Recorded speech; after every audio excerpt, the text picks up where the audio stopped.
Voilà, je me présente Jean-Pierre Biabiani, créateur d'instruments en bois.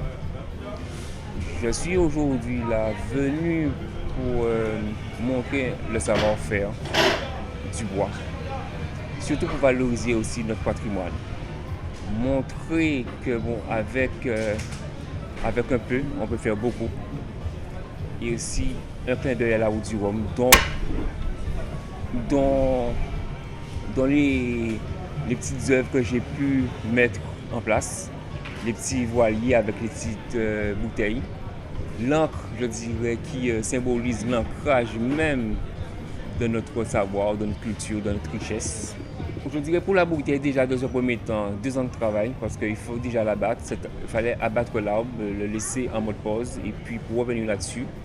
Et en termes de finition, il y a quand même 2 mois de travail assidu là-dessus. Et pousser la réflexion au maximum pour donner un travail au mieux, quoi. La chaise, alors du coup, c'est du mahogany petite feuille de Candace qui a été coupé il y a plus d'une cinquantaine d'années, qui a été stocké pour dire que quand on coupe un bois de valeur qui est coupé dans une certaine pratique et respect de la nature, le bois vit des années. Ce sont des bois centenaires, je dirais, qui ont leur mot à dire et que j'ai voulu aussi symboliser par cette essence rare, la,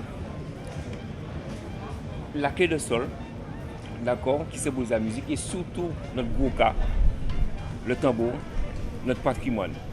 C'est un mélange de, c'est un mélange pour bien marquer notre culture. Parce que nous avons des richesses européennes, d'accord, mais nous avons aussi notre richesse qui est le goka, la musique, nos valeurs. Comment c'est venu? Du coup, moi, je suis tout le temps dans la réflexion parce que je suis souvent dans les mouvements culturels, dans les coups de tambour, dans les roses, dans les mouvements de création.